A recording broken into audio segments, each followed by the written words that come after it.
Welcome to Titan HST's Business Continuity Today, hosted by Todd DeVoe, where planning meets reality. Good morning, good afternoon, depending on where you are at in this fine land. And my name is Todd DeVoe, and I am Director of Emergency Management at Titan HST. I also teach at the post-secondary level, and learning new things and sharing what I learn is a passion for me. And while this might not necessarily be a new thing for me, but the idea is working in silos.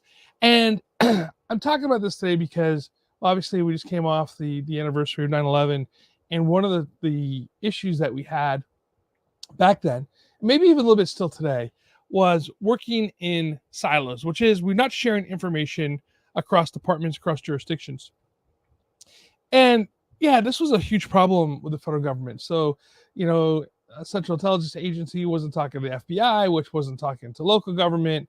They weren't sharing what they perceived as top secret information, if you will, or secret information with local government because they felt they couldn't trust them, whatever the issues were. It's all in the 9/11 report.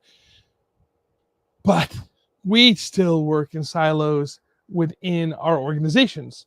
So sales is a silo, marketing is a silo, business continuity is a silo, risk maybe a silo, right? So we all work within these silos, and sometimes, and more than not, we're not sharing information across them. And why is that detrimental to an organization?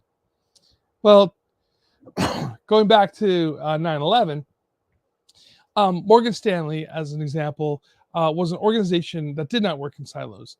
And so their safety team, and we've talked about it before, led by Rick Scully, was realistically in everybody's business, right? He felt that it's his job to be able to walk into a marketing meeting or a sales meeting or an operations meeting and just be there and listen to what's going on and figuring out what systems that they were using and why they were doing what they're doing, and realistically looking at the culture specifically in that department.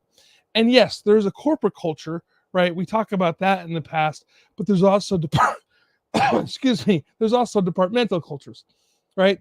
And even within the police departments, tried to fight through that. Even within the police departments, fire departments, public safety departments, the cities, right? Each department has their own culture, right? So in other words, the Parks and Recreation Department has a way different culture than the police department does, right? In the same city, even though they share the same name in their title, right? So, such as the city of whatever. and so as we're looking at these silos, how can we cross-pollinate, if you will, and learn about what everybody else is doing? So when a disaster, an emergency, a crisis does occur, we'll have a better understanding of what it is to be working in that department.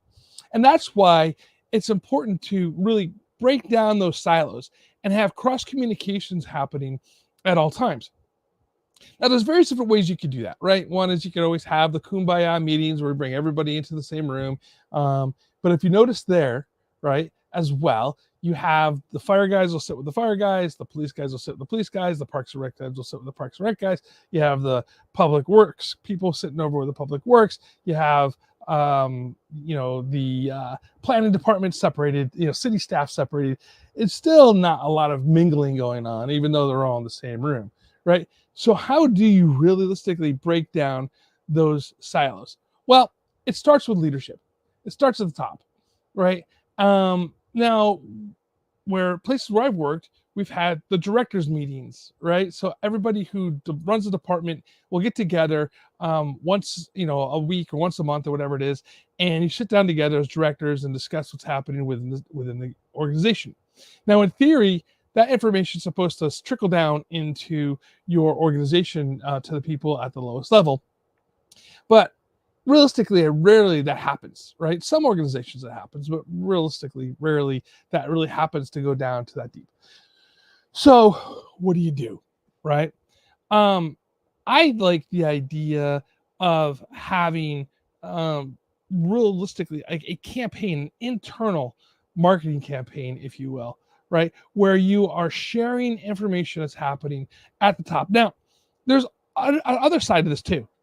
And I think this is just as important. So for employees, they have to be engaging as well as engaged, right? What I mean by that is if we send out emails or put out flyers and put out information and the employees aren't reading it, that's a problem. And that's a problem with corporate culture at that point, right? Where how do we change this to the point to where people want to see the information that's important? Well, you need to make it pertinent to them. And one of the things I found that was kind of fun is this thing called potty training, where in front of the bathrooms, where you would use the bathroom, there would be little posters that would change either weekly, sometimes daily, sometimes just monthly, and they would put these flyers inside there. And well, while you're sitting there doing your business or standing there, depending on which way you go, you read this information. And I thought that was ingenious, the idea of the potty training, if you will. I don't know whoever came up with that, but whoever did needs a big, pat on their back, because I think that's kind of a fun way to be able to share information and realistically with a captured audience, right? And then there's other ways you could do this too. So we have the next month is the Great Shakeout coming up. All right. And we're going to be doing a whole episode here on the Great Shakeout. But the idea here is, how do you participate in the Great Shakeout with your organization? Well, if you as a leader or as a subordinate, you go to the Great Shakeout website, there's all sorts of ways you can get involved. And I want to go give a shout out to UCI. A few years ago, they did a take a selfie under your desk competition, and anybody who took a selfie under the excuse me, under the desk, posted it, was able to get a free candy bar. Now, it sounds a little silly, right? As far as the gift goes. But the idea here is that there is a carrot associated with that participation in this drill. People don't like to have their day disrupted when it comes to drills. So having some sort of incentive for them to participate, I think that's a great idea. I'm not really sure super how successful it was. I know that there was a lot of pictures that were posted, and I thought that was kind of cool. I'm not sure what the percentage was, but the idea is the organization was thinking proverbially outside that box and trying to get people to participate in that exercise. So how do you get people to participate within your ideas of business continuity and really drive home that when a disaster does occur, right, that there isn't just inside their silo, right, that the information has to be shared across the board? I'm not going to tell you how to do that necessarily, because every organization is different in how they communicate, but it starts with communication. It starts with the top down, right? And it also has to bring in the bottom up. So you have to really create that culture of trust, right? And creating a culture of trust amongst the organization, that they're able to say things and do things and not get in trouble or not get fired over it, right? Really makes that openness to happen. Going back to Morgan Stanley, Rick Roscola, right, who is the director of emergency management for this organization, for Morgan Stanley, felt that he had the trust of his organization, that when they was doing an exercise, right, that he was able to walk into the president's office and hang the phone up and said, "No, we're evacuating drill here. You're off the phone. I know it's important. You can call him back." And and the president said, "Okay," right, because he knew that's what he was being paid for. That is really building that culture of trust and breaking down those silos in between the C-suite and between the business and security team and between all of the employees that are on there. And at the end of the day, that trust saved thousands of lives in that organization. And I think that's where we really need to get to, is as business continuity and emergency management professionals in an organization, you have to be able to break down those silos and build the trust with each department. And do that if you can by joining their weekly meetings, being part of what their team, understanding what their team's concerns are, and understanding how you can work with them and with their teams to be able to get stuff done, right? And at the end of the day, what we're doing is trying to keep an organization running in its worst time at the best, right? And we're trying, at worst case scenario, when a 9/11 type event happens, We're trying to ensure that lives are saved, right? And that, again, we have to build trust with each department within the organization.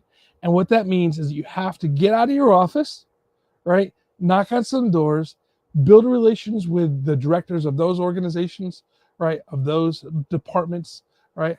And then you will have to build trust with each member of that department. And that's the critical part of what we do in this world as business continuity professionals, as emergency management professionals, especially in business, is building trust within the organization. So when we have to execute a disaster or a crisis plan, that people are going to understand that we have their best interest at heart. And leadership is critical. And I've said this before, I've had leaders who I would follow into a burning building because I knew their best interest, they had my best interest at heart. And there were some leaders I had that I wouldn't, follow to the ice cream truck, right? Because I wasn't sure if they're going to poison it. So be the leader that people will follow into the burning building, build that trust amongst those organizations, build that trust between each department, and break down those silos and get out of your office and go visit people. Hey, everybody, thank you so much for spending time with me. And, check out Titan HST for all your communications needs, because, we can also help break down those silos as well. So until next time, everybody, please stay safe, stay hydrated.